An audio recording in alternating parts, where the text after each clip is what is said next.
Il y a cette peur en fait qui traîne chez les gens, ils se disent je vais acheter un appart mais j'ai peur de me planter et puis j'aurai plus jamais ma chance en fait. Ouais, Moi j'appelle ça le biais de la chance unique, c'est-à-dire les gens ils vont faire un truc et après ils vont croire qu'ils vont être pieds et poings liés et qu'ils pourront plus jamais rien faire. Et ça c'est quelque chose qui les tétanise beaucoup et ça les empêche de faire quoi que ce soit en fait. Et du coup ils achètent ni un immeuble parce que c'est trop gros, ni un appartement parce que c'est trop petit. Ça se trouve dans 2 ans, ce sera encore plus cher d'emprunter. En fait pendant ces 2 ans t'auras rien fait et tu te poseras encore les mêmes questions dans 2 ans. Voilà, et pareil dans 4 ans, et pareil dans 6, et pareil dans 20. Et c'est toujours la même chose. Dans le marketing général autour de l'immobilier où c'est très testostéroné quoi. On va te parler de cash flow, on va te parler de gros patrimoine. Les pubs là, c'est des mecs avec des chemises ouvertes, des montres et des bagnoles et des meufs. Qu'est-ce qu'une meuf, elle en a à secouer de ça en fait. Quand on en arrive à un point où on te paye pour te donner de l'argent, quelle est la valeur de l'argent? Moi par exemple, voilà, j'ai toujours vu mon père mettre de côté, travailler dur, etc. Je me dis, on se polie ces gens-là dans le plus grand des calmes et tout le monde s'en fout. Salut à tous et bienvenue dans ce nouvel épisode de Limo sans cravate. On est toujours dans les bureaux de Club Immobilier et cette fois-ci, on a invité Tania qui est à côté de moi. Salut Tania. Salut. Tania qui a, vous le verrez peut-être dans ce podcast, un parcours je trouve assez inspirant. Alors elle a fait pas mal de choses, on va essayer de quand même rester autour de l'immobilier dans cet épisode. Mais voilà, elle a pas mal de choses à dire sur l'immobilier, que ce soit la courte durée, la sous-loc et tout ça, donc on va pouvoir voir tout ça ensemble. Est-ce que tu peux te présenter Tania dans un premier temps pour les gens qui ne te connaissent pas encore? Oui, alors je m'appelle Tania, j'ai 33 ans, j'investis à titre personnel et j'ai également 3 entreprises à l'heure actuelle.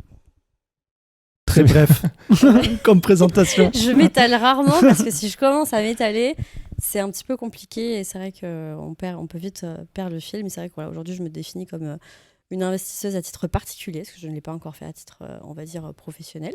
Et j'ai 3 entreprises, dont une entreprise de sous-location. Mais voilà, moi, la sous-location immobilière, je l'assimile à de l'entrepreneuriat avant de l'assimiler à l'immobilier. Ok. Carrément. Ok, ouais, bon, de toute façon, il y a souvent le parallèle qui est fait immobilier entrepreneuriat, on en parle souvent dans le podcast aussi. Est-ce que tu peux nous expliquer un peu comment t'es tombé dans le bain de l'investissement, comment t'es tombé là-dedans? Immobilier. La première fois que j'avais acheté, c'est avec mon ex-mari. On a acheté au prix, au-dessus du prix du marché, et c'était un peu une bouse. Mais on était trop contents, et on s'est séparés quelques années plus tard. Et c'est là où la galère a commencé. On a fait une moins-value. La vente a pris plus d'1 an. Et c'est là où je me suis rendu compte que ça craint quand même. Et surtout quand on a divorcé, moi je me suis retrouvée sans rien, parce que c'est moi qui suis partie. Mais j'avais 28 ans et je me suis retrouvée sans patrimoine, sans boulot, sans maison. J'avais rien, quoi. J'avais juste ma voiture. Et quand j'ai mis toutes mes affaires dedans, je suis partie sur Paris pour aller chercher du taf. J'ai dormi chez des potes. Je me suis dit quand même, ça craint de se retrouver sans rien en fait à cet âge-là, pas de patrimoine ni financier ni immobilier, absolument rien. Et ça m'a fait un peu réagir, et c'est là où je me suis dit faudrait quand même que je fasse quelque chose. Donc c'est là où j'ai commencé à me focus sur ma carrière et sur moi. J'ai retrouvé un travail en environ 1 mois et demi, et j'avais surtout rencontré une autre personne qui investissait dans l'immobilier, qui m'a un peu fait tomber dans la marmite. Au début, je me suis foutue de sa gueule parce que il me montrait des vidéos YouTube et je me suis dit non mais qu'est-ce qu'il raconte avec ces gourous là, les mecs ils font genre ils sont rentiers, c'est n'importe quoi. Enfin bref, je me foutais de sa gueule et je le croyais pas. Et ensuite, il a fait un premier investissement, c'était une coloc. Et ça crachait quand même pas mal d'argent. Et il m'a montré quand même, parce que je suis quand même curieuse, je suis pas non plus quelqu'un qui reste sur les premières impressions. Il m'a montré les calculs, voilà, il m'a fait un papier, stylo, il m'a montré. Je me suis dit, non, attends, il te reste tout ça une fois que t'as tout payé? Il me dit, oui. Et je lui dis, non, mais c'est pas possible, il y a un loup, quoi. Et non, il n'y avait pas de loup, c'était un super investissement rentable qu'il avait fait. Et je lui dis, non, mais attends, je vais faire pareil. Et donc, du coup, il m'a donné la formation que lui, il avait. Et j'ai fait la formation, et dès que j'ai pu, j'ai commencé à acheter. Ok. C'était quelle année? 2020. Ok. Ouais, donc plutôt récemment, entre guillemets. Donc, c'est ça. Enfin, en tout cas, tu as commencé à investir après, on va dire, l'Eldorado, entre grands guillemets, où les taux étaient hyper bas. 2020, ça allait encore. Ouais, Oui. C'était encore bas, mais je veux dire, tu Ouais. as déjà des normes plus contraignantes. Arrivé en 2021. J'ai d'usage de dire que je suis arrivée à la fin de la fête du slip. Ouais. Après, ça a commencé Belle à expression. se restreindre le 1er janvier 2022, Ouais, les oui. nouvelles règles HCSF. Voilà, moi je suis arrivée en 2020, mais bon, j'avais acheté l'intégralité de mes biens. Je passais tout juste, en fait, j'en ai acheté 5. Le dernier, c'était en février 2022.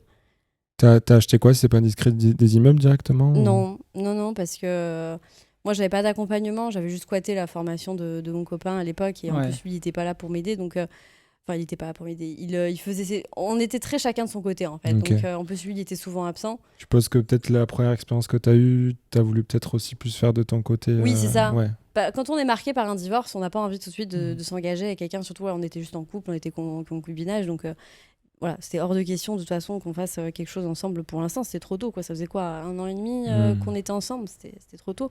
Donc, ouais, effectivement, j'ai commencé par des appartes parce que, bah, voilà, quand on est débutant, quand on est tout juste formé, qu'on a pris la formation de quelqu'un et qu'on n'a pas été marketé avec un Ouais. discours qui a résonné en nous, bah voilà, on se lance et puis on fait un peu ce qu'on peut. Donc, j'ai acheté 3 appartes, une maison et un petit immeuble. Ok. Ok. Mais Très après, bien. j'essaye d'optimiser à l'intérieur de ces biens. C'est-à-dire que la maison, par exemple, c'est une maison mitoyenne, j'ai divisé en 2. Le petit immeuble, voilà, c'est 3 appartes. Ouais, Et, t'as trouvé des sources d'optimisation, quoi. Voilà, et ensuite j'ai une coloc, et puis les autres, c'est de la location courte durée, ou Yes. ce genre de truc, quoi. Ok, mais de toute façon, je pense qu'il n'y a pas de bonne ou de mauvaise stratégie, entre guillemets, après. Non, il n'y a que des stratégies qui nous conviennent. Ouais, c'est ça. Exactement. Exactement. Et je Exactement. pense que voilà, c'est pas forcément une connerie d'acheter un appart si le tout est cohérent, quoi. C'est jamais une connerie. Il y a beaucoup de biais de ce genre. Il y a cette peur en fait qui traîne chez les gens. Ils se disent ah bah je vais acheter un appart, mais j'ai peur de me planter et puis j'aurai plus jamais ma chance en fait. Et Ouais, moi c'est j'appelle ça le biais de la chance unique, c'est-à-dire les gens ils vont faire un truc et après ils vont croire qu'ils vont être pieds et poings liés et qu'ils pourront plus jamais rien faire. Et ça c'est quelque chose qui les tétanise beaucoup et ça les empêche de faire quoi que ce soit en fait. Et du coup ils achètent ni un immeuble parce que c'est Oui. trop gros, ni un appartement parce que c'est trop petit. Et en fait ils savent pas quoi faire. Alors moi je leur dis mais fais un truc et puis de toute façon tu vas pouvoir verras rebondir après, quoi. sur tes pattes. Mais Enfin, bien sûr. si tu as acheté en respectant les bonnes pratiques, peut-être que tu as une plus-value latente, peut-être que la plus-value latente ne va pas tarder. Donc ça veut dire que tu vas peut-être pouvoir revendre avec une plus-value d'ici 2 ans. 2 ans c'est assez court. Ouais. Ouais, carrément. Donc, L'essentiel, c'est de passer à l'action, quoi. oui c'est ça. Et, Sans trop se planter, quoi. non on évite, mais même si tu te plantes, c'est pas grave. Oui, ça aura fait de l'expérience. Oui, c'est ça. Et puis bon, je veux dire, c'est comment tu veux apprendre si tu te plantes pas avec l'erreur que tu devais faire. Enfin, dans le sens où, Oui. moi, je suis intimement persuadée que si tu te plantes quelque part, c'est que quelque part, je veux pas être fataliste, hein, mais c'est que tu avais besoin de te planter parce qu'il y a un truc que tu comprenais fondamentalement pas. On avait beau te l'expliquer avec des formations, des trucs, ça ne rentrait pas. Même moi, j'étais formée, mais les trucs, j'étais nulle. Et sans me planter, j'aurais pas pu progresser en fait. Ouais, non, mais c'est sûr. Je pense que ce soit dans l'IMO ou dans l'entrepreneuriat, tu as besoin parfois de faire des erreurs pour apprendre, quoi, carrément. Tu vois, vu que le thème, c'est un petit peu l'investissement et les femmes, j'ai l'impression que cette peur, elle est plus présente chez les femmes que chez les hommes. C'est une impression que j'ai aussi. C'est peut-être pas qu'une impression. Peut-être pas qu'une impression. Du coup. On a tous la même impression. Non, ouais, j'ai l'impression que... Alors, de manière générale, hein, bien sûr, j'ai pas envie de faire de généralité, mais Oui. j'ai l'impression que les femmes se posent beaucoup plus de questions à ce niveau-là. Oui, c'est vrai. Ouais. C'est très masculin de faire un truc et de réfléchir après. Ouais. C'est pas une mauvaise chose, hein. Pour le coup, dans ce genre situation, d'action, ouais. dans ce genre de situation, c'est plutôt positif. Et c'est pour ça que les hommes ont davantage tendance à investir, ont des profils plus risqués dans l'investissement. Et voilà, on connaît tous le binôme risque-rendement. Plus tu prends des risques, plus tu as de chances Yes. et de te planter et d'avoir des bouts multiples. C'est vrai que du coup, les femmes ont des profils souvent beaucoup plus défensifs et parfois ne passent pas du tout à l'action parce qu'elles se posent énormément de questions sur l'amont, quoi. Ouais, c'est ça. Et justement, toi, comment tu t'es senti par rapport à ça lors de ton premier investissement? Moi, je suis un peu l'exception dans le sens où j'ai un profil très cramé, très tête brûlée et très masculin à ce niveau-là, dans le sens où moi aussi, je vais agir et ensuite je vais réfléchir. Ouais. Ok. Je suis très comme ça. T'as toujours été comme ça? Je sais pas. Je sais pas. Ok. Je pense que j'ai toujours été un peu comme ça. Je pas de recul. J'avoue que ça fait pas très longtemps que je m'observe, Ok. pas très longtemps que je me connais. Mais c'est vrai que quand j'ai dû investir et quand j'ai dû faire des trucs assez risqués, je sais pas si c'est de l'inconscience ou si c'est vraiment en mode bon, on verra. Ouais. Je l'ai fait, c'est tout. Ouais, ouais. Non, c'est peut-être pas forcément de l'inconscience, hein, c'est peut-être juste... T'avais un objectif, t'y allais, quoi. Ouais, voilà. Puis C'est ça. on verra, quoi. Qui ose gagne, comme on dit dans le Ouais. milieu. Mais tu t'es pas lancé en disant, bon, la formation, c'était cool, je vais le faire. Tu t'es quand même dit, bon, je le fais pour telle raison, non? T'avais un objectif ou Ou tu l'as fait vraiment parce que tu as eu la formation, tu as dit, bon, c'est cool, on le fait. Non, bien sûr, on a un objectif. Comme j'ai expliqué au début, moi, mon passé, il m'a un peu marqué dans le sens où, à 28 ans, quand tu te retrouves sans rien, c'est quand même difficile. Et pour moi, c'était plus possible. Donc moi, mon objectif, à la base, c'était de me sécuriser. Moi, je voyais vraiment l'immobilier comme un patrimoine sécurisant. Et ce que je voulais surtout pas, c'était de me retrouver, encore une fois, pas à la rue, parce que je me débrouille toujours, mais en grande difficulté, en grande précarité au niveau du logement, en mode, je sais pas où aller, quoi. Je vais chez des potes, mais si j'ai pas de potes, je vais où, quoi? Je vais chez maman, mais chez maman, il n'y a pas de travail. Donc, enfin, bon, voilà, c'était assez compliqué. C'est pour ça que j'ai acheté des apparts au début, des apparts qui, pour moi, en fait, dans ma vision des choses, c'était une sécurité. Tu vois, typiquement, j'ai acheté un appart que certains qualifieraient de pas très rentable. Mais moi, je m'en fous parce que c'est un appartement. La mensualité de crédit, c'est 324 €. Ouais. Enfin, excusez-moi, c'est un 42 mètres carrés. Il y a une place de parking, une cave. Bon, moi, ça me va, hein, 324 € dans une ville, en plus, dans une ville assez grande, malgré tout. Pour moi, c'est ça la sécurité, en fait. C'était ça, pour moi, la définition de la sécurité. C'est comme ça que je voyais l'immobilier. Chemin faisant, ma vision a évolué. Parce que j'ai découvert les stratégies très, très rentables. J'ai compris qu'on pouvait avoir des excédents de trésorerie, etc. Donc là, je me suis tournée vers des choses beaucoup plus rentables.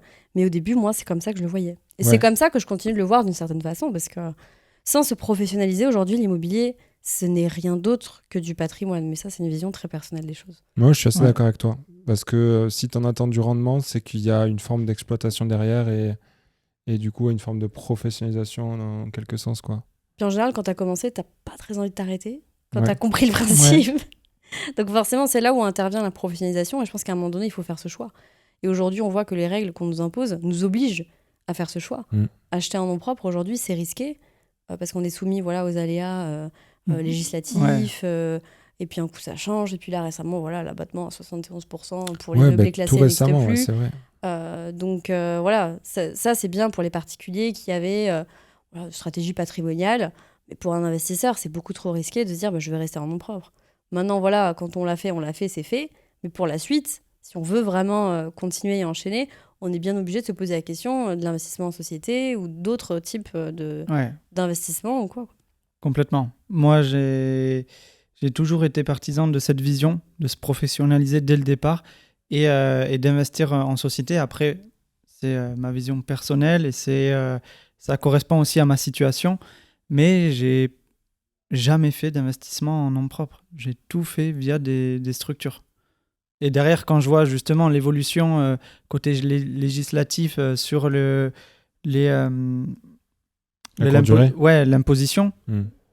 il y a ça qui vient d'arriver. Ça peut impacter certains bilans, quoi. C'est ça, tu es aussi limité dans un certain sens au niveau du financement quand tu es en nom propre, plus que quand tu es en société, etc. Donc, surtout si dès le départ, tu n'as pas envisagé l'immobilier comme quelque chose de professionnalisant. Parce qu'après, va te faire prendre au sérieux.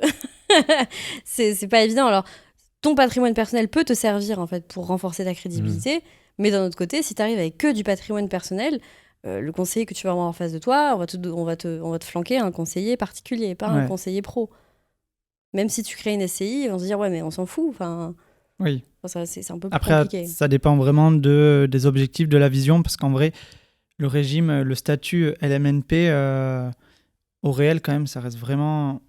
Enfin, pour moi, quand on veut commencer l'investissement, ça reste quand même un des meilleurs régimes aujourd'hui. Mais c'est un truc de débutant. C'est un truc de commencement. Je suis d'accord. C'est exactement ce que tu as dit. C'est très bien pour commencer, quoi. C'est top pour se faire les dents, pour avoir une première expérience, pour être sûr que c'est pour soi ou pas. Parce que faire un premier investissement en SCI, il faut vraiment bien réfléchir à la vision derrière. Exactement. Carrément. Parce qu'une fois que tu l'as... c'est une vision un peu plus long terme. C'est long terme, c'est beaucoup plus long terme. C'est plus difficile de se séparer d'un bien en SCI. Oui. Vaut mieux vendre la SCI. Vaut mieux vendre la SCI, en fait, si tu vas par là. Je voulais te demander, toi, du coup, quand tu t'es lancé là-dedans, est-ce que tu as eu le sentiment que c'était un monde, entre guillemets, je précise, réservé aux hommes ou très masculin, ou, je sais pas, est-ce que tu avais par exemple l'impression que tu pouvais te faire avoir plus par les artisans parce que tu étais une femme, etc. Est-ce que c'est quelque chose que tu as ressenti ou pas du tout? Réservé aux hommes, non. Masculin, oui, mais ça m'a jamais gênée. J'ai l'habitude, du fait de mon passé, notamment dans l'armée, etc. Ça m'a rarement freiné. Mais j'ai découvert par la suite que j'étais une femme. C'est un peu comme à l'armée. C'est une fois qu'on fait sa première OPEX, on se dit « Ah, mais je suis une femme, en fait ». En fait, ça vient de la façon dont les autres nous regardent, parce que nous, en tant que nana, on se considère pas comme quelqu'un de différent. Et c'est là où en fait il y a une profonde incompréhension entre les hommes et les femmes, c'est que voilà, comme le dit le spectacle, les hommes viennent de Mars et les femmes de Vénus. C'est une fois qu'on est confronté à la réalité, on se dit ah ok d'accord. Donc en fait je suis une femme, d'accord. Et au début je me suis pas méfiée de ça et je sais pas si c'est lié au fait que j'ai eu des difficultés dans le monde des travaux ou pas, mais j'ai eu des difficultés. Mais je pense qu'au delà du fait d'être une femme, je pense que les personnes en face de moi avaient surtout senti que j'étais une débutante. Et peut-être que le fait que je sois une femme en a rajouté sur l'idée qu'ils se sont faites de moi en se disant de toute façon elle va faire quoi, je vais l'arnaquer avec ses petits bras, elle va rien faire quoi. Peut-être que ça en a rajouté une couche, maintenant je sais pas, je suis pas dans leur esprit. Oui, tu peux pas savoir ce qu'ils pensaient. Il y a forcément un facteur aggravant quand t'arrives, que t'es débutante et qu'en plus t'es une petite nana d'1m58, même si t'es très très énervée, tu les fais, c'est comme les petits Pokémon qui sautent partout comme ça. Bon, j'imagine que j'ai dû paraître comme ça aux yeux de plusieurs artisans. Est-ce que t'as eu beaucoup de galères ? J'ai pas eu beaucoup de galères, mais j'ai eu des galères. J'en ai eu une grosse, je suis en train de m'en sortir. Ok. J'ai cru voir sur les réseaux un truc, ça fait 2 ans que t'es dessus, non ? Ouais, c'est ça, c'est un chantier, ça fait plus de 2 ans que j'ai à la maison. Et c'est toujours pas fini. Et c'est vrai qu'au début, je me suis fait avoir, j'ai fait des erreurs aussi, ça il faut l'admettre. Hein. Je veux pas en fait remettre la faute sur les autres en disant ils m'ont arnaqué parce que j'étais une femme. Non, ils m'ont arnaqué parce que j'étais nulle. À un moment donné, faut dire les choses. Je suis d'accord avec toi, surtout que nous, on en entend tous les jours des histoires de gens qui sont arnaqués, hommes ou femmes. Enfin, il n'y a pas de. Voilà. C'est juste qu'on a des failles. Ces gens-là exploitent nos failles. Qu'on soit un homme ou qu'on soit une femme, on a des failles. Mais surtout, ce que je veux dire, c'est que j'ai été responsable de ces failles. Alors, responsable de ma propre méconnaissance. Alors, à un moment donné, voilà, c'est comme ça. On peut pas savoir ce qu'on sait pas. On peut pas le rêver. Mais je veux dire, j'en prends la pleine responsabilité. Je veux pas leur dire, oh, ils sont méchants. Alors oui, ils sont méchants, c'est des cons, des enculés même. Ouais. Mais c'est ma faute, enfin, c'est ma responsabilité. Ouais, quoi. je vois. Aujourd'hui, ça ne se passerait plus. Je ne me laisserai plus faire sur ce genre de c'est comme ça qu'on apprend. C'est l'expérience qui te fait... C'est pour ça que je pense que sur ces aspects-là, où j'étais beaucoup dans le déni, dans la méconnaissance la plus totale, j'étais perchée, hein, vraiment... j'avais besoin de me planter, je pense. Ça coûtait cher, 50 000 € la formation quand même. Ouais, des fois, parfois, c'est les. Ouais, les erreurs peuvent coûter cher, mais je le redis. T'avais vraiment besoin de l'apprendre, du coup. 50 000 J'avais besoin de l'apprendre, oui. Ah là là. Ouais, en fait, je te pose ces questions-là parce qu'on a eu pas mal de retours sur le podcast de femmes, justement, qui nous demandaient. En tout cas, ressenti qu'elles avaient, donc des femmes qui n'avaient pas encore investi. Qui voulaient investir et qui avaient comme blocage ou comme frein, je vais rentrer dans un monde où je vais être mal perçu, où on va me prendre pour une conne, etc. Tu vois. C'était un peu en mode un préjugé de l'immobilier en se disant, ça les freinait carrément si tu veux investir. Ça a beaucoup évolué quand même. À cause de cette image-là, quoi. Parce qu'en général, dans les milieux d'hommes, où il y a une majorité d'hommes, il y a un côté très paternaliste dont on a l'habitude depuis notre enfance. C'est que ce soit dans le milieu éducatif, dans le milieu professionnel. J'ai envie de dire quasiment partout, en fait. Oui, partout. Et en fait, je comprends la lassitude des nanas qui arrivent dans un milieu où il y a une majorité d'hommes et dire on va encore me tenir la jambe, à m'expliquer ce que je dois faire, à m'expliquer ce qui est bien, ce qui est pas bien, à me dire que je suis trop con et qu'il faut que je fasse comme ci ou que je fasse comme ça. Je comprends la lassitude, mais moi, typiquement, c'est quelque chose qui me freine pas, je m'en tape, parce que je comprends ce biais-là, en fait, chez beaucoup de gens, chez beaucoup de personnes, et fou, quoi. Ouais, ça te passe au-dessus, quoi. Non seulement ça me passe au-dessus, puis à un moment donné, faut rester objectif et pragmatique en se disant c'est normal, je vais débuter dans un truc, je n'ai pas la science infuse, mais au fur et à mesure, je vais apprendre, je vais moi-même me faire mes propres idées, mes propres opinions, et je vais être en mesure d'argumenter mes propres idées et mes propres opinions. Et à partir de là, on nous embête de moins en moins, bizarrement. Ouais, c'est sûr. Forcément, plus t'en sais... c'est normal, mais je pense que voilà, elles en ont peut-être un peu marre et elles anticipent en fait ce côté très paternaliste qu'il y a dans le milieu, et c'est vrai que c'est chiant. C'est peut-être ça, ouais, effectivement, qui les freine. Après, comme tu disais, Alex, c'est quand même en train de changer. Oui. Même de manière générale, il y a beaucoup plus de femmes qui s'intéressent à l'investissement, et c'est tant mieux. Et j'ai l'impression même que les femmes, quand il y a quelque chose qui se passe un peu mal, quand il y a quelque chose qui déconne, elles sont plus à même de... elles savent où aller le chercher. Plus de sang-froid, peut-être. Plus hargneuses. Ah ouais. Ouais, non, j'ai l'impression. Avec Je sais pas. avec les femmes avec qui j'ai pu faire des projets ou avec qui Mais enfin, peut-être les femmes que je côtoie. t'as peut-être le biais du survivant. Mm. Dans le sens. Alors là, tu m'as perdu. Non, mais dans le sens où forcément, les femmes qui vont être à tes côtés et qui vont aller sur des projets de plus grosse envergure, c'est les survivantes. C'est pas les personnes qui se sont faites bouffer bien avant de te rencontrer. Ouais, oui, d'accord. Tu ouais. vois ce que je veux dire? Donc, Ouais, faut faire ouais, attention ok. au biais c'est du vrai. survivant. Bien sûr. Ouais. T'as plein raison. de gens qui sont même pas arrivés à ce niveau-là, C'est vrai. qui ont fait une visite, elles se sont fait prendre de haut par un agent immobilier et ça les a découragés dès le début. Ouais, mais carrément, mais c'est Mais je ça. pense qu'il y en a beaucoup qui sont dans ce Ouais. cas-là. Enfin, en tout cas, voilà, je dis ça des retours qu'on a eu du podcast, quoi. Bon voilà, peut-être qu'on aura d'autres sujets à traiter à ce niveau-là. En tout cas, pour moi, les choses sont en train de changer. Ça se voit rien que sur le podcast, hein. Alors c'est pas encore la parité parfaite, mais je crois qu'on a 60-40 hommes-femmes.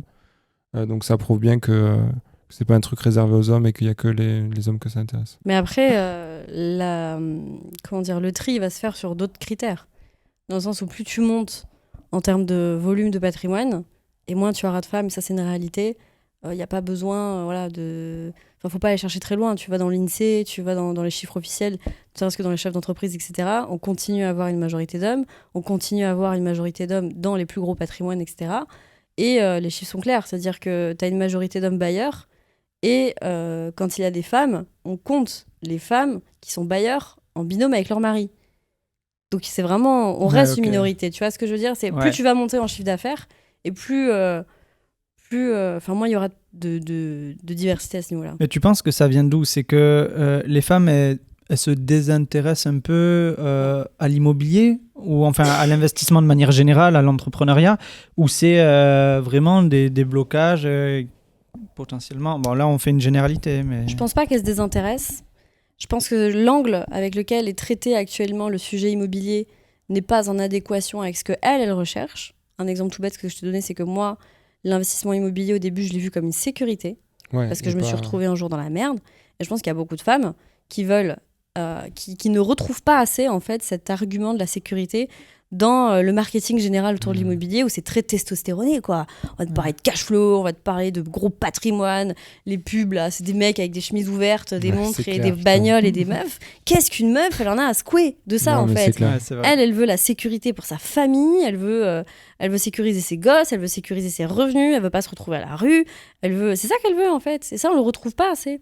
Forcément, elles se reconnaissent pas. Donc forcément, il y a une inadéquation entre ce qui est présenté et ce qu'elles recherchent. Ça c'est la première chose. Et ensuite, faut pas oublier que on reste dans une société qui est malgré tout, qui reste d'une certaine façon inégalitaire. Tu prends le congé mat par exemple, congé paternité, il fait pitié. Excusez-moi, on met aujourd'hui la charge de l'éducation des enfants sur les femmes, on continue de le faire. Quand quelqu'un a un enfant, c'est madame qui va souvent sacrifier ou mettre en pause sa carrière. Donc forcément, elle peut pas aller investir parce qu'elle doit s'occuper de l'enfant. Bah oui, et puis qui c'est qui s'occupe de la maison? Enfin, je veux dire, les stats aussi sur la charge mentale, ça c'est une réalité, ça continue de peser sur les femmes. Donc en fait, si tu bouffes son temps de cerveau disponible pour d'autres trucs, tu peux pas lui laisser du temps de cerveau disponible pour l'investissement immobilier. Il t'en Ok. faut quand même du temps de cerveau pour l'investissement immobilier. Ouais, un peu. Ouais. Donc en fait, c'est plus un problème de société Oui. générale, quoi, finalement. Pour moi, le problème, il est sociétal. C'est pas juste que les femmes s'en foutent fondamentalement parce que c'est écrit dans leur gène. C'est juste que voilà, il y a une inadéquation Ouais. de marketing et de comment dire, de moyens, quoi. Ouais, je pense que c'est un bon point que tu soulèves. Surtout que, comme tu dis, c'est peut-être que les objectifs et les attentes des deux sont pas les mêmes. Comme tu disais, une femme va chercher plutôt la sécurité pour sécuriser ses gosses, son futur, etc. Puis avoir une grosse bagnole et une grosse montre. Enfin, c'est très genré, hein, ce que je dis, bien sûr. Ça Oui, peut- parce que Je sais que je vais pas Oui. me faire que des potes, mais c'est la réalité. Enfin, je veux dire, à un moment donné, le marketing, il est genré. Quand tu fais des pubs, des ads avec des mecs avec des belles bagnoles, ils sont bien foutus, ils ont les tablettes de chocolat, ils ont la blonde à côté, ça parle à qui, ça? Ça parle pas aux meufs. Ouais, c'est Ça sûr. rien à foutre. Ça parle, c'est le personnage, il est masculin. Forcément, elle va pas se reconnaître là-dedans. Donc je pense qu'il manque en fait ce discours-là et ce marketing-là de l'immobilier patrimonial, sécurisé pour sa famille. Moi aujourd'hui, ce qu'on appelle aujourd'hui l'investissement du bon père de famille, pour moi c'est l'investissement de la bonne mère de famille. Ouais, Non mais vrai. c'est vrai, c'est très genré ça, mais en fait c'est qui a un profil sécuritaire aujourd'hui et qui s'intéresse à c'est d'autres les choses. femmes. Ça va souvent être les femmes qui sont des Ouais. mères de famille. Combien il y a de familles monoparentales aujourd'hui et combien sur ces familles monoparentales sont dirigées par des femmes, une majorité. Ça aussi, on n'en tient pas compte. Donc forcément, quand tu comprends tous ces chiffres-là très sociétaux, tu commences à comprendre pourquoi il y a moins de femmes dans l'investissement. Effectivement, ouais, ça explique pas mal de choses, mais voilà, je pense encore une fois que c'est... Enfin, en tout cas, j'ai l'impression que ça va vers le mieux. Il y a de plus en plus de testostérone. Mais non. Oui, parce que le L'éducation marketing, à ce lui aussi, Il s'adoucit. Alors, il s'adoucit, mais il se démocratise aussi. Oui. Enfin, tu ne peux pas ouvrir YouTube sans voir la gueule de quelqu'un qui va te dire qu'il faut être entier au bord d'une piscine et qui va t'expliquer comment faire. Donc ça peut être très très irritant, mais ça prouve qu'en fait qu'il y a un changement sociétal. Moi j'aime bien en fait regarder les choses d'un point de vue très très extérieur et prendre de la hauteur et me dire moi je vois de plus en plus de nanas dans ces trucs-là. Alors le penchant négatif, c'est que c'est des cibles en fait aussi ces femmes-là. Ça va être des cibles et des proies faciles pour des arnaques, des pondis, etc. Oui. Aujourd'hui, il y a énormément de pondis, pas forcément dans l'immobilier, mais surtout sur les marchés financiers, qui vont te dire soit entrepreneuse et travaille depuis la maison, recrute 3 autres personnes. Et puis, depuis ton téléphone. Depuis ton téléphone et envoie-moi cash en MP pour pouvoir toi aussi te lancer D'ailleurs, à ton compte. C'était devenu une de tes spécialités, toi, non, de détecter les Ponzi et de les défoncer. Oui. Oui, j'ai un espèce de... Radar ? Pas un radar, mais un trigger, tu vois, sur la justice. Ça m'énerve profondément, je saurais pas expliquer ni d'où ça vient, ni pourquoi. Tu t'es pas fait avoir ?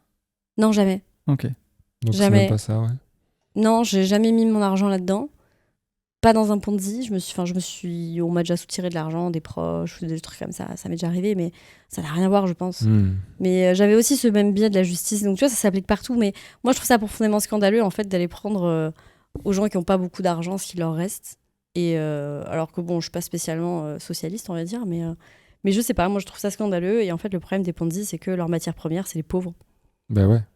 C'est les gens qui n'ont pas d'argent, qui sont aveuglés par justement qui manquent d'éducation financière et à qui on va faire surtout, miroiter quelque chose, des rendements complètement débiles ou facile, comme si ça existait, alors que quand tu fais les multiples, en bout de 10 ans, t'es multimilliardaire. Enfin, le truc n'a absolument aucun sens. J'ai vu un truc que t'avais partagé là sur Omega Pro, je crois. Oui. Ouais, où les trucs, c'était n'importe quoi. Ah oui, les rendements étaient débiles. T'étais à 300% par an. Quand tu faisais le calcul en fait, de ton investissement de base et des rendements et des intérêts composés, t'étais multimilliardaire au bout de quelques années. Enfin, je veux dire, ça n'a absolument aucun sens. Mais t'as des gens qui te soutiennent mordicus que c'est possible et qui te sortent des arguments complètement pétés. Même eux, tu te demandes comment ils arrivent à y croire. Mais c'est ça qui est très pernicieux en fait dans ces systèmes-là, c'est que les échelons intermédiaires ont aussi leur part de culpabilité, bien qu'ils soient également victimes. Et, c'est ça, ouais. Et c'est toute une organisation en fait qui est vérolée. Et les gens ont un comportement sectaire, parce que sans comportement sectaire, tu peux pas en fait détacher les gens en dessous de toi de la réalité. Donc c'est ça que je trouve extrêmement pernicieux. Et ouais, c'est vrai que j'en ai fait un peu un cheval de bataille. Donc voilà. Faites attention, restez sur l'immobilier. Bah, tu peux te faire arnaquer en immobilier aussi. Mais complètement. Et avec la bénédiction de l'État. Hein. J'ai pas envie de citer le Pinel, mais je vois pas ce que c'est le Pinel, à part une escroquerie en bande organisée au plus haut sommet de l'État. Non mais c'est vrai, on te fait payer un truc qui est extrêmement cher, qui est surévalué. Et à côté, on se dit, tu vas payer moins d'impôts, mais par contre, on t'encule de peut-être 40 000 euros parce que tu vas payer un truc trop cher pour pouvoir aller engraisser nos copains les promoteurs. Enfin, bon. Oui, bah ouais. Enfin, désolé, hein, c'est très très crûment dit et je vais pas me faire que des amis, mais bon, j'ai l'habitude. C'est un bon résumé après. Mais bon, c'est exactement ça. Bon, heureusement, c'est fini. Ouais, ce que j'allais dire, on arrive sur la fin. Ouais. Bon, bah peut-être oui, qu'ils trouveront un autre nom et on verra. Bien sûr, il y aura toujours des dispositifs fiscaux à la con qui n'auront pour seul but que de faire gagner de l'argent ou aux copains de l'État ou à l'État lui-même. Donc voilà, mais bon, que là, le neuf est en train de se casser la gueule, donc on supprime le Pinel. Ça, le hasard, quand même, fait bien les choses. Hein. Je sais pas si vous avez remarqué, le timing, je le trouve incroyablement parfait. Moi, je trouve ça même bizarre. Mais bon, je vais être mauvaise langue. Non, c'est sûr, ils vont se reconcentrer dans l'ancien. Ça va être de la grosse réhabilitation. Bah, après, il faut les trouver aussi, les deals, dans l'ancien. Tu veux dire quoi, pour les promoteurs, etc. Ouais. Ouais, bah, je pense qu'il y a de quoi faire. Hein. Je pense que... On a un parc immobilier qui est complètement éclaté. De la vente en bloc.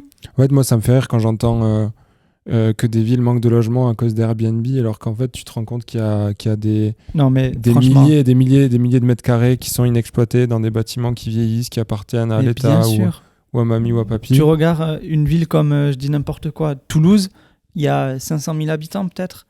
Ouais. il doit y avoir, si tu regardes le nombre d'Airbnb, il doit y en avoir 3000. Ouais, et encore, je pense que t'es gentil. Et parce que c'est régulé aussi. Oui. Mais je veux dire, ça règle absolument. C'est pas parce que c'est régulé que le problème de la tension sur le logement est réglé. Mais déjà, premièrement, et en plus de ça, je pense que c'est un faux, comment dire, un faux adversaire, quoi. C'est un bouc émissaire. Mais Ouais, vous bien avez sûr. lu le Prince de Machiavel? Ça, c'est le livre de chevet de tous nos amis les politiques. Tout ce qui est être machiavélique, ça vient de Machiavel. Hein, c'est la fin justifie les moyens, mais c'est surtout diviser pour mieux régner. On va aller foutre les propriétaires en pâture auprès des gentils locataires qui n'ont pas de logement, puis on va leur faire croire que c'est les méchants multipropriétaires qui ont 2 logements et demi qui font l'attrition sur le logement. Mais à aucun moment on va leur dire que l'État est un des plus gros propriétaires fonciers et qu'il n'exploite absolument pas son parc immobilier, qu'on n'a aucun système qui est véritablement efficace pour pouvoir inciter les gens à rénover des biens. Mais voilà, on va continuer à les faire croire que les méchants, c'est les Airbnb, quoi. Ouais, c'est Et il ça. faut dire aussi que l'État, c'est le premier actionnaire de nos projets IMO. Fiscalisé à la vente. Actionnaire, je sais pas. À la vente. Ah bah, ils bouffent à tous les étages. Bénéficiaire, ouais, bénéficiaire. Oui, il y a la vente, quand on achète le bien également, Mais les sur loyers, les frais d'acte, les loyers, la taxe foncière, La TVA. la TVA. Non, Ah, mais mais ils se oui, gavent partout. C'est-à-dire, nous, on n'a pas touché 1 euro qui se sont déjà gavés. clairement. Je crois que l'immobilier, c'est en France, l'un des domaines les plus taxés. Bah ouais, Absolument. mais c'est sûr. Bah là, il y a une baisse des transactions. Oui, Là, les il caisses les de l'État, Il les ça ressent. sèche. Si bien qu'on demande aux stations essence de vente à perte. Mais bon, ça, c'est un Ouais. autre sujet encore. Mais bon, ça, c'est un exemple parmi tant d'autres des Ouais. absurdités qu'on peut avoir. Mais c'est clair que l'immobilier, on se fait matraquer dessus.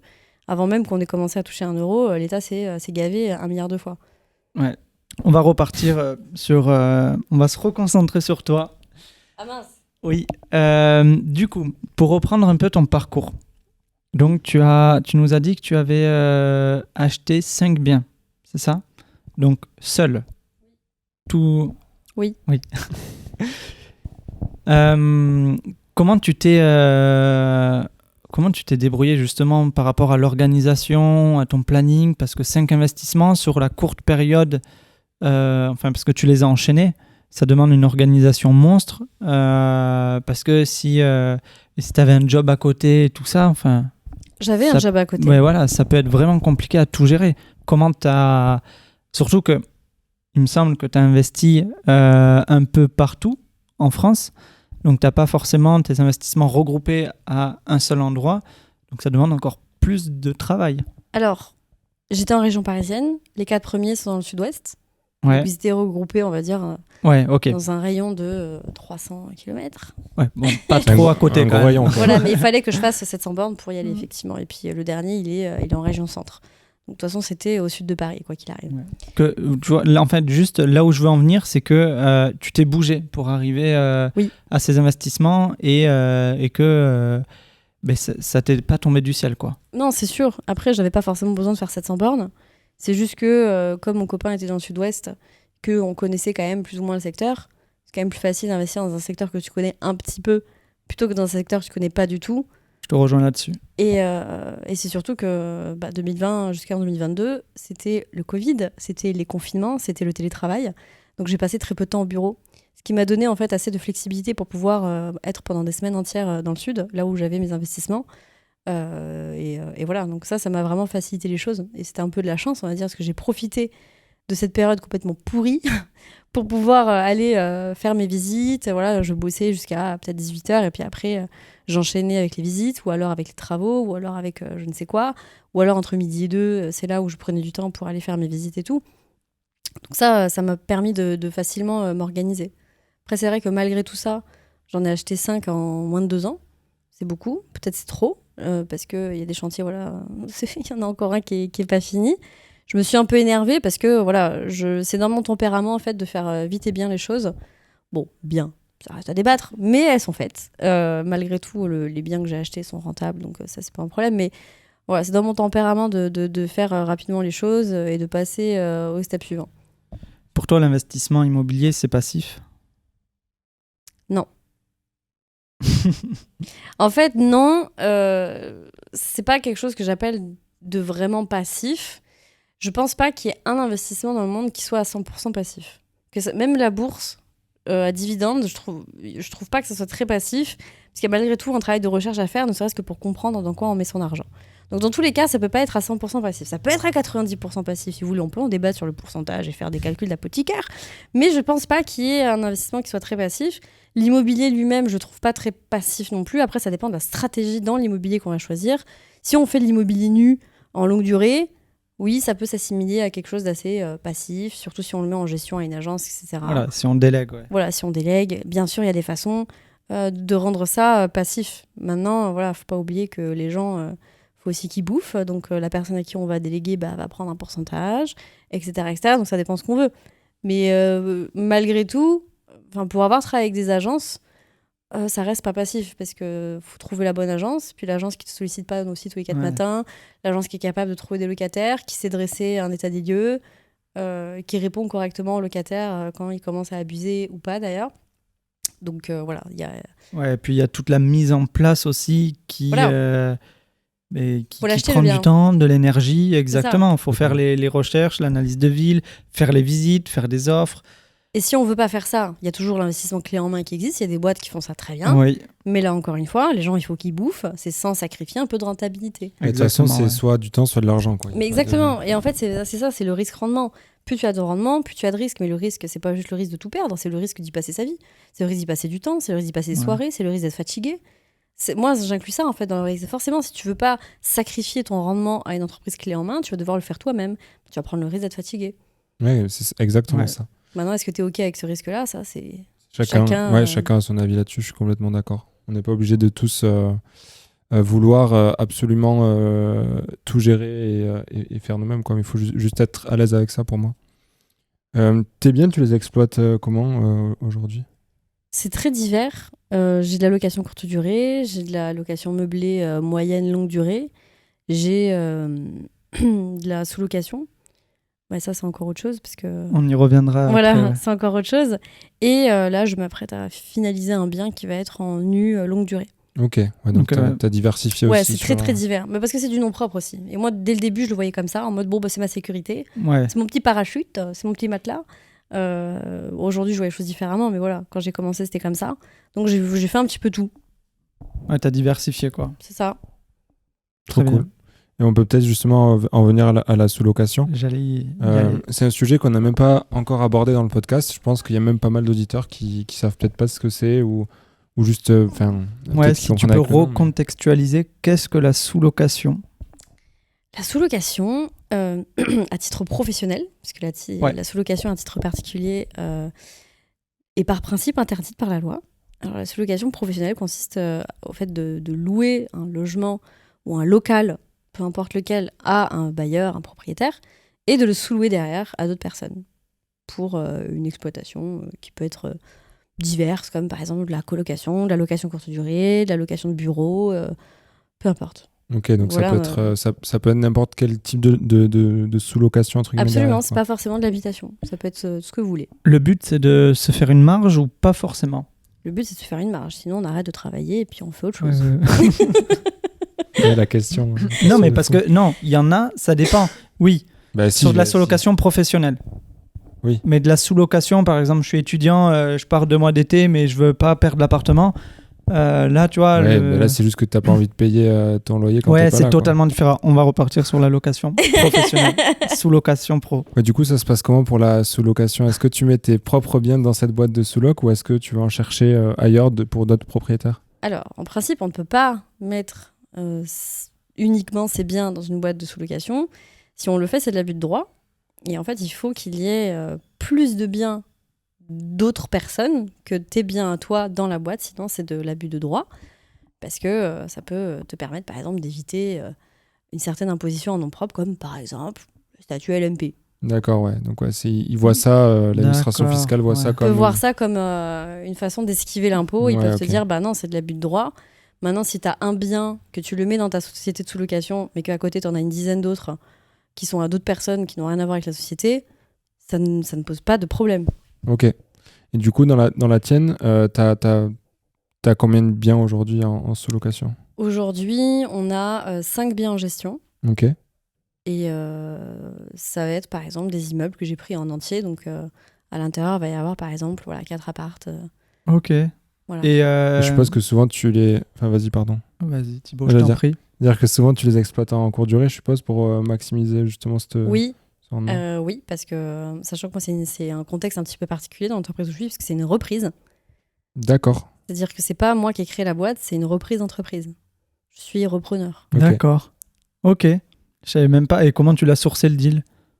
C'est la boîte de mes associés. Et ils avaient besoin de quelqu'un qui était un petit peu plus chevronné sur la partie location courte durée. Et je me suis proposée parce que c'était un projet que j'avais, Ouais. que je voulais pas faire maintenant, parce que voilà, flemme, autre chose à faire, etc. Et puis finalement, ils sont venus. J'ai entendu parler de cette boîte. Et ils se sont dit, on en a marre, on va peut-être la fermer. Je lui dis, non, la fermez pas, c'est dommage, il y a déjà des actifs à l'intérieur, je me propose de la reprendre. Ils ont dit, ok. Ok. En fait, ça a l'air d'être un terme un peu générique, sous-location.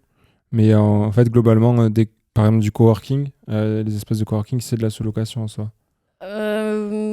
Oui, Enfin, en tout cas, pour ceux qui. Enfin, la plupart louent des espaces grands et les redécoupent, et tu vois. ça peut être de la sous-location, mais je pense que En fait, si tu veux, ce qui est intéressant avec la sous-location, c'est qu'il n'y a pas de texte de loi qui régit l'activité de sous-loueur pro.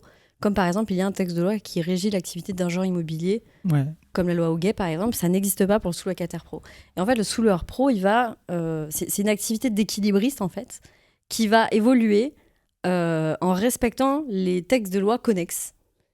Donc Ok. en fait, tu fais c'est un peu le Far West. Ouais, il y a un peu. Ok. En fait, tant que tu marches pas sur les plates-bandes d'un autre texte de loi, tu vas faire un peu ce que tu veux. Tu vas exploiter les vides en fait qui existent. Donc rien ne t'empêche de faire du coworking en utilisant le modèle de la sous-location, sachant qu'il n'y a pas de modèle de sous-location. Tu fais ce que tu veux. Même si moi je vois ça plutôt comme un membership, le côté coworking. Ouais. Parce que la sous-location, ça veut dire quoi? Ça veut dire que tu fais des baux. Enfin, pour moi, ça me paraît un peu délicat. Mais rien ne m'empêche, par exemple, de dire je te loue ton immeuble et je fais de la sous-location. Et à l'intérieur, je fais, par exemple, mon business de coworking. Je permets à des gens de venir louer 1 heure, 2 heures. Mais tu vas pas faire un bail civil pour quelqu'un qui va venir louer ton bien pendant 2 heures pour tourner son podcast. C'est pas tout à fait le même. C'est pas exactement Ouais. le même business model, mais rien ne t'empêche de louer tout un grand local pour dire je vais faire de la sous-location de bureau. Pour de la sous-location professionnelle à usage d'habitation, quelle structure juridique on peut utiliser? La même que pour une sous-location professionnelle à l'usage de bureau. En fait, il faut juste avoir un statut professionnel. Donc à partir de là, Micro-entreprise? tu peux faire ça en micro-entreprise, tu peux faire ça en étant agent immobilier. D'accord. Tu peux faire ça en faisant une SAS, une SARL. Ouais, après les structures classiques, mais je voulais savoir si en micro-entreprise, parce que quand on veut tester le projet, quand on veut se lancer, mais voilà, ça représente très peu de frais par rapport à une structure plus importante, Plus lourde. comme plus lourde comme la SAS. Donc, ok. Tu peux Ça, pour c'est tester top. ton business model, par exemple, si tu as une idée.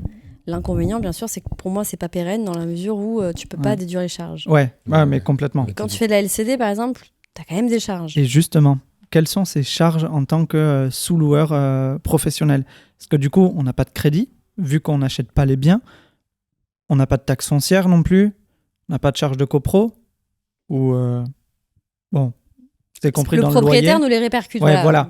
Mais c'est ça, je voulais voir avec toi, décortiquer un peu quelles sont sur une opération de type de sous-location, quelles peuvent être les charges et les revenus générés. C'est inhérent à chaque sous-activité en fait. C'est ce que je disais tout à l'heure, c'est que le sous-locataire il va aller louvoyer en fait entre les différentes activités et s'il fait de la location courte durée, il aura les charges de la location courte durée. Ouais, bien sûr. S'il fait de la location d'habitation, il aura les charges de la location d'habitation. S'il fait, je sais pas moi, de la location de bureau, il aura les charges de la location de bureau. Ouais. Donc par exemple, s'il fait de la location courte durée, que c'est lui qui achète les consommables, il aura les charges de consommables. Ouais, consommables, tout ce qui est huile d'olive, papier toilette. Sel, poivre. Le café, le bidule, voilà. le chose. Le thé. Et le sous-locataire, par rapport à une conciergerie, par exemple, si on fait le parallèle avec une conciergerie, il a une responsabilité qui est illimitée. Parce que c'est lui qui a le bail. Et en plus, on a un bail dérogatoire. Ouais. Donc, c'est beaucoup plus flexible. Donc, c'est-à-dire que là, à l'intérieur du bail dérogatoire, même en plus... Ça peut durer 15 jours, non? Un bail dérogatoire? Ouais. Ça peut durer 15 jours, oui. De mémoire, comme ça, là, tu me prends un peu de cours, mais il me semble que ça... En fait, c'est une durée assez courte. Oui. Et après, ça peut être nom, renouvelé. Voilà, l'autre nom du bail dérogatoire, c'est le bail de courte durée ou bail précaire. Ouais. Il me semble, il faudrait que je vérifie, mais que tu peux faire un bail dérogatoire de 15 jours. Mais Et c'est limité à 2 ans, max. Non, 3. Ouais, voilà, tu c'est peux ça. pas le renouveler au-delà de 3 ans. Ouais. Il me semble. C'est pas... Donc peut-être que je dis une bêtise Non, là, non, mais sur les 15 jours, mais à vérifier. Ouais. En tout cas, ouais, on peut pas aller plus loin que 3 ans, du coup. C'est ça, après, ça devient forcément un autre type de bail. Ouais. Ok, ouais, hyper intéressant. Et comment tu fais pour trouver des propriétaires des immeubles dans lesquels tu vas C'est une pouvoir bonne proposer de la question, sous-loc? ça. C'est marrant parce que c'est un peu ma présentation de ce week-end à Rennes, Ouais. mais je vais spoiler. Il sortira pas avant ce week-end. Bah, c'est pas... En plus, c'est une conférence 100% gratuite, donc Ok. j'ai pas de... Yes. J'ai rien à cacher de toute façon. Si tu veux, t'avais un peu un modèle dans la sous-location où on te vendait la bonne vieille prospection, tu vois. Ça, c'est un peu les vieux de la vieille de la sous-loc, parce que la sous-location, c'est un métier qui est méconnu, sur lequel il y a beaucoup de clichés. Les gens se disent tout de suite, ah non, mais c'est interdit. Oui, c'est La clair. loi l'interdit au niveau civil, au niveau particulier, mais rien dans la loi dit que c'est autorisé ni interdit. Donc, en fait, tu fais ce que tu veux. C'est assez rare pour le souligner. Donc, voilà, les modèles qui existent aujourd'hui, ça va être de la prospection. C'est-à-dire, on va aller voir les gens sur le Bon Coin. Le mec, il a mis son appart à louer. On va lui dire, coucou, est-ce que tu veux pas me louer mon appart parce que je suis un super locataire et que moi, je suis professionnel, je vais te payer ton loyer et l'appartement sera entretenu. Le problème avec ça, c'est que tu vas vendre des choux à quelqu'un qui veut une carotte. C'est-à-dire, le mec, il a déjà publié son bien sur le Bon Coin, il s'est fait chier à rédiger l'annonce, il a pris un loyer, il a imaginé un loyer. C'est pas pour que toi, derrière, tu viennes remettre en question tout son schmilblick. Il sait même pas quitter, il sait même pas ce que tu fais, et là, tu vas t'épuiser, tu vas perdre du temps. Moi, je suis pas fan de cette méthode, je la pratique pas du tout. Tout simplement parce que j'ai compris quelle était la proposition de valeur de la sous-location. Et aujourd'hui, on a une tonne de propriétaires qui donnent leurs biens à des agences, qui sont pas forcément compétentes, certaines le sont, hein, j'ai rien contre les agences, ne me jetez pas de cailloux s'il vous plaît, mais il y a beaucoup de propriétaires qui vont aller chercher des agences de location pour aller donner leurs biens en gestion parce qu'ils n'ont pas envie de s'en occuper. Il y a plein de biens qui donnent leurs biens à des conciergeries, pareil, parce qu'ils n'ont pas envie de s'en occuper. Pourquoi moi, j'irais me casser la tronche à faire de la prospection? Enfin, ça n'a pas de sens. J'ai autre chose à faire de mon temps, n'est-ce pas? Donc ça, la prospection, c'est une stratégie qui est outbound. On va parler en marketing, parce que pour moi, comme j'ai dit, la sous-location, c'est une activité entrepreneuriale, donc il faut réagir en entrepreneur, et donc du coup, dans l'entrepreneuriat, il y a du marketing. Donc la prospection, c'est du outbound, donc je vais aller chercher, en fait, je vais attirer les gens vers moi. Moi, je pense que le mieux, dans ce genre de situation, c'est le inbound, c'est-à-dire je vais attirer les gens vers moi, plutôt que d'aller les chercher et les tirer de force, quoi. Vous voyez ce que je veux dire? Donc je vais faire du inbound. Est-ce que c'est méconnu? Comment tu les attires vers toi, justement? Comment tu fais du ce qu'elle inbound? disait, Mais je dis pas de la sous-location, moi. Moi, je parle pas de sous-location, moi je Ouais, parle de loyer gestion. garanti et de gestion. Ouais. Moi, mon concurrent, c'est l'agence immobilière, c'est la garantie loyer impayé. C'est pas... Yes. Je veux pas commencer à expliquer au mec c'est quoi le sous-location. Il en a rien à foutre. Lui, ce qu'il veut, c'est que son bien il soit géré, que le loyer soit payé et qu'il ait pas mal à la tête. Ok. Bah, moi, je peux proposer ça. Comment je vais le faire? Si vraiment il est très intéressé, je lui explique. Après, s'il a des blocages, bah, tant pis pour lui, hein, qu'il se débrouille avec sa gestion. On en reparle dans un an. Mais voilà, lui, ce qu'il veut... Ouais, quand tu dis ça, on est d'accord que tu lui expliques quand même que tu vas faire de la sous-loc. Tu dis pas... Bien sûr. Ouais. Bien entendu, c'est de la sous-location. Est-ce que tu mets des arguments en avant comme quoi tu vas peut-être rafraîchir le bien, le pimper, l'améliorer, tu vois? Si tu souhaites faire de la location courte durée, il faut généralement améliorer les biens. Ou mettre Moi, une j'ai touche pas de ce déco. discours pour l'instant parce que, Ouais. voilà, comme je dis, c'est une reprise qui est très récente, c'est quelques Ouais, mois ok. seulement. D'accord. Et on est dans une situation où on va s'orienter vers des stratégies, entre guillemets, de facilité et de rentabilité dès le début. Ouais, ok. C'est-à-dire que des biens qu'il faut pimper, moi, je les prends pas. Ouais. Parce que là, pour l'instant, je peux pas. Ouais. Mais c'est clair que d'ici quelques temps, moi, j'ai une très bonne amie souloueuse qui, elle, fait ça depuis des années, qui a des budgets, etc. Elle, c'est une de ses promesses, c'est de se dire, elle est éclatée, ta cuisine. Je la refais, Ah, donc elle refait la cuisine. par exemple. Si Ok. ta cuisine, elle est éclatée et que, voilà, elle a budgété la cuisine, c'est une kitchenette, par exemple, dans Ouais, un ouais, studio, ouais. c'est 3 000 € pour faire un truc propre, bah, elle va dire au propriétaire, moi, tu me le loues tant. Bien sûr, elle va négocier le loyer, parce le que loyer. rien n'est gratuit dans la vie, n'est-ce pas? Hein, si le propriétaire il est OK pour donner 8% à une agence pour la gestion, il va être OK pour baisser un petit peu le loyer. Au final, c'est la même chose. Mais elle va dire, moi, je te refais ta cuisine. Ouais, ok. Mais comment tu les sources, du coup, les propriétaires? Parce que s'ils mettent leurs biens en agence, tu vas avoir directement contact avec les agences. Mais non, mais en fait, elle Non. se positionne comme une agence de gestion, si tu veux. Ouais, mais Enfin, d'après ce que j'ai compris. oui, c'est ça. Mais en gros, la question, c'est comment, malgré tout, je source. Bah oui. Là, c'est là où le réseau entre en ligne de compte. C'est-à-dire que moi, Ouais. par exemple, j'ai fait 0 communication sur ma boîte de sous-location actuelle. Mais les gens savent que j'ai une activité sous-location. Ils ont compris le principe. Ils viennent tout de suite me voir. Ils me disent, Ouais. j'ai ce bien à louer. Est-ce que tu veux pas le prendre? Ouais, Et là, ok. je l'analyse et je dis oui ou non. Et ensuite, il y a ça, donc il y a le réseau. Puis après, voilà, il y a une démarche marketing. Donc ça veut dire communiquer, ça veut dire mettre bien en sûr. avant ses avantages. Ça peut être par exemple, ça peut être la pub, ça peut être une communication organique sur les réseaux, ça peut être une campagne mailing, j'en sais rien. Mais là, c'est un petit peu le tout team Parce que marketing classique. je suis propriétaire et je veux pas me faire chier. Bon, j'ai acheté ça comme ça et je le loue. Quel intérêt j'ai de passer avec toi, par exemple, sur de la sous-loc? Au lieu de... Au lieu, moi, de me le louer tranquille de mon côté. Ah, parce que tu crois que tu vas être tranquille. Belle remarque. C'est les mêmes arguments que pour une agence. C'est Pourquoi exactement tu mets ça. ton bien en gestion, quoi. En Pourquoi fait, tu mets ton bien dans une conciergerie, quoi. Moi, je vais pas viser le propriétaire qui a envie de le louer lui-même. Ouais. J'ai pas le temps. En fait, si tu veux, c'est que du marketing. C'est-à-dire que moi, le temps que je te convainque que tu vas perdre du temps, que dans 4 ans, vu les galères que tu vas avoir, les surcoûts que ça va te générer, au final, tu vas payer moins cher le loyer que. Enfin, moi, je vais payer moins cher ton loyer, mais dans 5 ans, ça va revenir au même. J'ai pas le temps de t'expliquer ça. Je vais tout de suite aller viser le propriétaire qui en a déjà ras le cul. Ouais, en fait, tu as fait ta cible, Exactement. ta cible propriétaire, quoi. Ma cible propriétaire, c'est on va y avoir 1 ou 2 personnes. Alors, c'est un podcast à haute valeur ajoutée. Parce que là, je suis en train de vous balancer ma stratégie et c'est gratuit. Mais en général, moi, je suis pas avare. Prenez mes idées, j'en aurai d'autres comme dirait l'autre. Mais en gros, voilà, je vais avoir un premier persona, c'est l'investisseur qui est le même, en fait, qui est le persona des agences clés en main. Ouais. C'est la même chose. Ouais. Parce qu'eux, ils veulent un mec qui a un peu de budget, qui a pas envie de se casser la tête. Moi, j'arrive en fin de chaîne. Donc, je vais dire, coucou, moi, tu n'entendras pas parler de moi. Hein. Tu vas être tranquille, par contre, forcément, c'est pas gratuit. Mais là, tu as juste un peu de pédagogie à faire pour dire, par exemple, j'ai une connerie, ton loyer, c'est 1 000 €. Un pourcentage classique d'agence de gestion, ça va être 7-8%.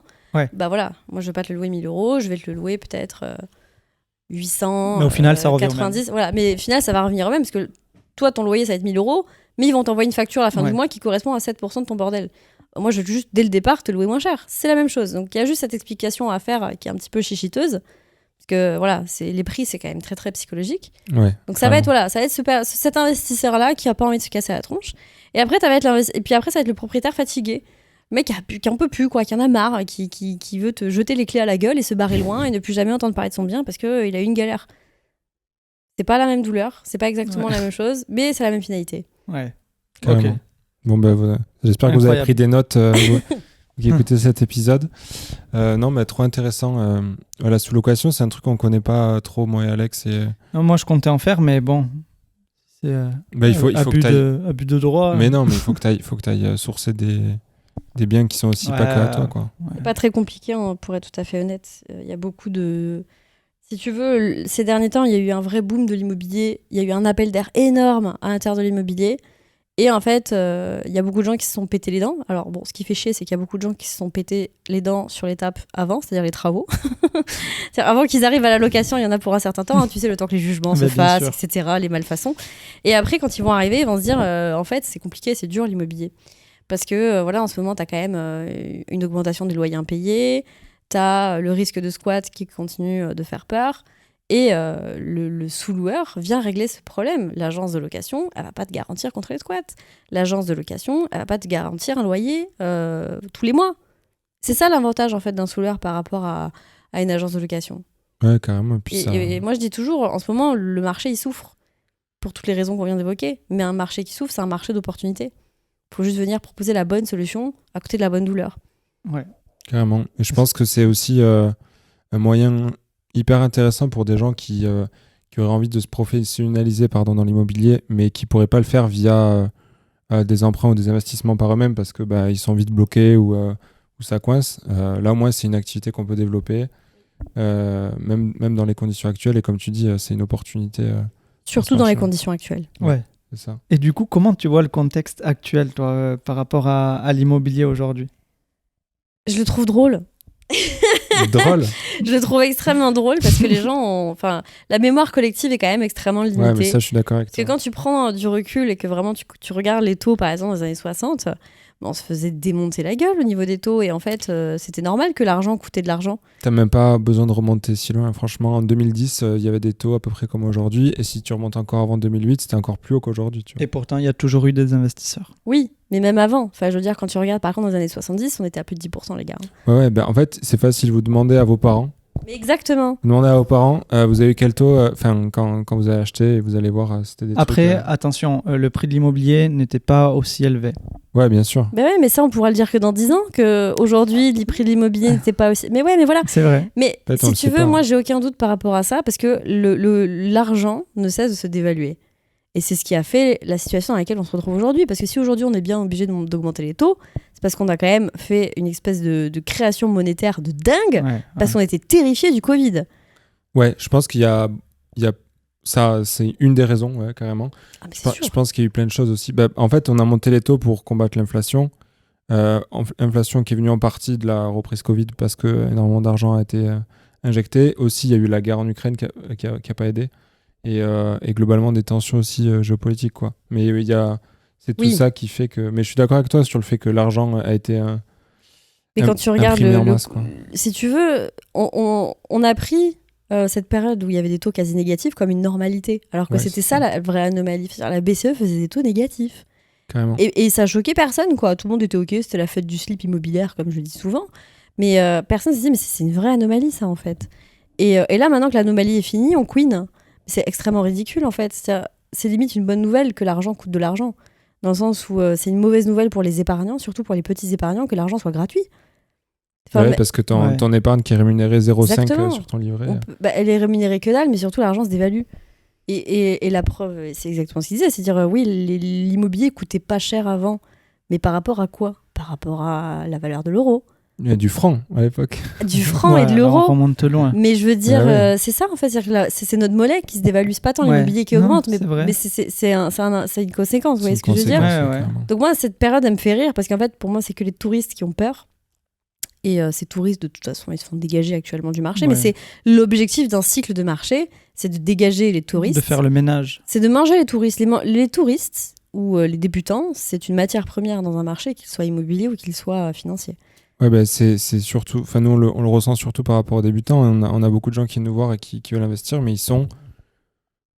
terrorisés, c'est peut-être pas le bon mot, mais en tout cas, ils se posent énormément de questions par rapport au taux, par rapport au prix, etc. Est-ce que c'est le bon moment? Et une réponse qu'on leur donne souvent, c'est... Bon, de toute façon, déjà, c'est du locatif. Donc, à partir du moment... Enfin, ou autre, mais je veux dire, c'est un investissement. Donc, tu vas faire en sorte que cet investissement, il te rapporte plus que ce qui t'a coûté. C'est la base. Et puis ensuite, on lui dit, mais en fait, ça se trouve dans 2 ans. Enfin, on ne sait pas comment vont évoluer les taux et les prix, etc. Ça se trouve dans 2 ans, ce sera encore plus cher d'emprunter. Et en fait, pendant ces 2 ans, tu n'auras rien fait. Et tu te poseras encore les mêmes questions dans 2 ans. Et voilà, et pareil dans 4 ans, et pareil dans 6, mais et pareil dans 20. Et c'est toujours la même chose. Mais en fait, à chaque cycle... En fait, un cycle, c'est un cercle. À chaque étape du marché, il va y avoir des angoisses. Et les gens qui font rien, ils se font bouffer par n'importe quelle angoisse à chaque étape du cycle du marché. C'est complètement con. Sûr. Donc, on s'en fout, en fait, des taux, parce que c'est un cycle, ça monte, ça augmente, et peut-être que ça va pas augmenter, peut-être que ça va plus baisser. On sait pas, on s'en tape. Parce que quand on regarde déjà l'inflation... on regarde les taux, c'est plus ou moins similaire, on continue d'emprunter à taux négatif quand on regarde in fine. Et là, vous allez me dire, oui, mais Tania, en 20 ans, si on s'endette, c'est sur 20 ans, l'inflation va peut-être baisser. Bon, déjà, on ne sait pas, personne n'a de boule de cristal. Et de 2, si l'inflation a le temps de baisser, toi aussi, tu auras le temps de renégocier tes taux. Carrément. Mais bien sûr. Parce que, je veux dire, qui sera assez con pour avoir contracté un prêt à, 6% et que les taux valent 2%, il y a bien évidemment des petits malins qui vont faire des offres commerciales pour dire on rachète vos crédits et puis tout le monde va aller vendre, enfin tout le monde va renégocier ses crédits. C'est toujours comme ça que ça se passe. Parce que tu vois, on nous dit, pas figé dans le marbre, quoi. On nous dit je trouve pas les opérations, j'arrive pas à avoir de cash flow. Mais c'est normal. Aujourd'hui, avec les taux d'intérêt, on n'est plus sur des taux d'intérêt à 1, 2. On a des taux aujourd'hui, là où on tourne ce podcast, aux alentours des 5% en septembre 2023. Donc c'est normal que ça ne tourne pas en location classique. C'est difficile. Derrière, tu mets sur ton bilan financier un taux d'intérêt à 2%. De suite, tu repasses en positif sur certains projets. Même si je reste persuadée qu'on peut quand même trouver des biens rentables actuellement. Bien évidemment. Parce que, en fait, aujourd'hui, certes, le coût du crédit a augmenté. Mais on est aussi dans une période où c'est les acheteurs qui ont repris la main, c'est les acheteurs qui ont le pouvoir, c'est eux qui peuvent venir et faire des offres hyper agressives. Donc l'argent qu'on perd sur le coût du crédit, on va pouvoir essayer de le regrignoter sur les offres hyper agressives qu'on va faire. Toujours justifié quand même. bien sûr. Carrément, mais je suis d'accord avec toi. La Là où période est terrible. Vendez avant qu'il ne soit trop tard. c'est ça. Là où avant, post-Covid, même pendant le Covid, quelqu'un vendait un bien, il y avait tellement d'investisseurs et de gens qui se jetaient sur les taux que limite, fallait se battre avec les autres et tu pouvais presque pas négocier, quoi. Enfin, bon. C'est le vendeur Encore qui une avait le fois, ça dépend pouvoir. des secteurs, Ah ouais. mais exactement. Maintenant, ils ont eu tellement d'acheteurs avec des refus, des dossiers pas sérieux, ou juste aucune visite pendant plusieurs mois que ouais, carrément, on a beaucoup plus de pouvoir de négociation aujourd'hui, quoi. Ça, c'est Surtout sûr. sur des biens qui sont claqués au sol, qui font peur, sur lesquels il y a déjà de base moins de concurrence. Je pense par exemple aux passoires thermiques. Alors là, typiquement, c'est des biens qui sont archi négociables, quoi. Parce qu'ils font peur, surtout en ce moment, tout le monde en parle. Bruno Le Maire en a rajouté une couche hier. Ouais, d'ailleurs, on a vu, je sais pas si tu as suivi, qu'il y avait probablement un report du calendrier, potentiel Alors, report du calendrier de l'interdiction de location des on ne sait passoires pas si c'est un thermiques. report ou si c'est le DPE lui-même, la teneur du DPE qui va Ouais, être d'accord. revue. Ah, ok. Mais il y a un Mais c'est micmac quand même comme bien ça. différent. Enfin, c'est absolument n'importe quoi. À suivre. C'est un shit show actuellement, les communications gouvernementales, parce que d'un coup, on a une manipulation médiatique qui fait dire à Macron quelque chose qu'il n'a pas dit, comme quoi les passoires thermiques sont interdites à la vente. Ça, c'est une mésinterprétation de son interview par Hugo Décrypte. Et puis après, on a Bruno Le Maire qui dit bon, en fait, c'est vrai que c'est compliqué le DPE, on va sans blague. Donc, on ne sait pas si ça va être un report des dates, encore une fois, ou si ça va être le DPE lui-même qui va être revu, parce que c'est vrai qu'aujourd'hui, c'est un peu compliqué quand même, ce DPE. Bah, c'est compliqué, Faut s'adapter. c'est un peu flou, je trouve aussi, comme truc. Bah, il est flou, mais j'ai l'impression que tous les diagnostiqueurs sont pas encore au point sur le calcul. Ouais, c'est c'est surtout ça. ça, en fait, le Bah, problème. c'est ça, c'est pour ça que je dis que c'est flou, c'est que tu t'interroges deux diagnostiqueurs différents, tu vas avoir des fois 2 lettres d'écart, tu sais pas trop pourquoi. Les critères, alors ouais, des fois ils ont des critères, une grille, sauf qu'en fait ils vont pas tous les valider de la même façon. Il y en a qui vont regarder sur facture si tu as bien de l'isolation. Il y en a d'autres qui vont partir par principe qu'il n'y en a pas, ou d'autres qui vont toquer, je trouve que c'est encore un truc qui est un peu flou, quoi. On a l'impression que c'est pas très clair, cette histoire de C'est DPE. pas très clair. Le principe est bon en soi, je suis pas... C'est pas une mauvaise idée, c'est vrai que le logement, c'est un gros poste de consommation d'énergie, etc. Non, je pense même que c'est plutôt une bonne chose. C'est plutôt une bonne chose pour les locataires de manière générale, Oui, et pour les logements. propriétaires aussi. Je Pour tout le monde, en d'accord. fait. Pour sociétalement, c'est un projet qui est intéressant. Et même de commencer à se réintéresser à l'ancien, à rénover le parc locatif ancien et abandonner progressivement le neuf, je trouve que c'est plutôt une bonne idée, étant donné qu'il y a déjà plein de bâtiments qui sont pas occupés. Puis on n'oublie pas de mentionner zéro artificialisation nette. Projet qui arrive, qui dit que en fait, le neuf sur des sols... Il paraît, ouais. il paraît plus qu'il paraît même. Donc ça, c'est quelque chose qui arrive à grands pas. Donc moi, je pense que vraiment, la rénovation a de beaux jours devant elle. Quand on voit à quel point les mesures incitatives sont claquées au sol, ma prime rénov, personne n'y comprend rien. Les rénovations de l'ANA, c'est imbitable et parfois même c'est insuffisant parce que les rénovations RGE coûtent plus cher. Donc ça efface en fait l'intérêt des mesures incitatives et des aides. C'est juste le bordel. Et en fait, on n'a pas du tout les moyens de nos ambitions. Ouais, c'est un bon résumé de la situation. C'est exactement ça. En tout cas, c'est cool d'avoir ta vision un peu du marché aujourd'hui. Donc, globalement, toi, tu es plutôt optimiste, quoi. Enfin, en fait, tu dis... rien de nouveau sous le soleil. Rien de nouveau, ouais. Chaque période a ses problèmes. Le problème de la période précédente, c'était les effets de bulle. Les prix avaient explosé. Ouais. Oh, les prix sont trop chers, il faut attendre. Maintenant que les prix baissent et que, oh non, les taux sont élevés, il faut attendre. Puis la prochaine, ça va être quoi? Oh, c'est la stagflation, on a des prix élevés et des taux élevés. Oh non, il faut attendre. C'est toujours comme ça, en fait. Ouais. C'est trouver des bonnes excuses, quoi. Oui, voilà, mais je veux dire, ça, c'est toujours pareil. Nous, on s'en fout, on n'est pas des touristes. On est là pour... On est des pros. Donc moi, je vois pas de difficulté particulière. C'est une difficulté qui est différente du cycle simplement précédent. s'adapter. C'est ça, il faut s'adapter. C'est une difficulté qui est différente du cycle précédent, qui est différente du cycle suivant. Et une difficulté, même, enfin, on pourrait voir ça, et moi je vois ça comme une opportunité. Oui, finançable, mais oui. Ouais, voilà. C'est ça. Exactement. Mais c'est la difficulté de la période actuelle, c'est être finançable dans un contexte de taux élevés, dans un contexte d'explosion de la rénovation, dans un contexte de restrictions monétaires, etc. D'où le fait de se professionnaliser, encore une fois. Exactement. Et de faire de la thune. Ouais, de faire de la thune, ouais. Surtout, ouais. Surtout faire de la thune. Mais ouais, pour en revenir à ce que tu disais tout à l'heure, moi je m'en souviens que j'étais en master en finance au moment où justement c'était la période où la BCE prêtait à taux négatif. J'étais le seul qui... Enfin, moi, ça me paraissait anormal, tu vois. Genre vraiment, je posais la question à mes profs. Pour moi, en fait, là, c'était si tu veux, le début de la fin du monde, quoi. Je me suis dit, en fait, ce n'est pas logique, c'est pas normal, si tu veux, qu'on ait des taux qui continuent à être négatifs, une inflation qu'on n'arrivait pas à remonter, tout ça. Et j'arrêtais pas de leur dire, c'était un truc qui avait jamais été vu avant, en plus, ça, c'était la première fois dans l'histoire, quoi. Et bon, il a suffi d'un Covid pour que Ça tout remettre reparte, les quoi. choses dans l'ordre. Mais C'est vrai que c'est inquiétant et personne ne se rend compte quand on en arrive à un point où on te paye pour te donner de l'argent, quelle est la valeur de l'argent? Moi, j'ai un côté très, on va dire, Bitcoin maximaliste. Je me soigne, mais dans le sens où moi, je suis très, très attachée, par exemple, je suis très, très sensible à la question de la valeur de l'argent parce que, encore une fois, voilà, c'est cette espèce de petit biais de la justice que j'ai, c'est qu'on spolie le petit épargnant qui va difficilement mettre de l'argent de côté tous les mois, etc. C'est peut-être en lien avec mes origines modestes, je ne sais pas. Mais moi, par exemple, voilà, j'ai toujours vu mon père mettre de côté, travailler dur, etc. Je me dis, on spolie ces gens-là dans le plus grand des calmes. Et tout le monde s'en fout. ouais, Bah non, en fait. Arrêtez de flinguer l'épargne des gens en faisant de la création monétaire et en faisant des taux négatifs. Moi aussi, je trouvais que c'était une anomalie moi, scandaleuse. En fait, je comprenais pas, si tu veux, le truc, quoi. Enfin, je comprenais pourquoi il le faisait, mais je me disais, ça ne peut avoir aucun effet bénéfique, en fait, à terme, quoi. Ah non, tu dévalues l'argent volontairement. Ouais, carrément. Bientôt, on va aller nous aussi payer notre pain avec des brouettes de billets comme au Venezuela. Putain, ouais. Bah, c'est pour ça, Bitcoin et tout ça, là-bas, ils aiment bien. C'est encore un autre débat. Carrément. Bon, on s'éloigne un peu du sujet du podcast, mais je trouve que c'était un débat intéressant, enfin un sujet intéressant. Ouais. Tania, il y a une question qu'on pose toujours un petit peu en fin d'épisode. Si tu avais un conseil à donner pour quelqu'un qui veut se lancer dans l'IMO, ce serait quoi? Un conseil? J'ai l'impression qu'on fait tous le même, non? Bah, c'est de se former avant quand même.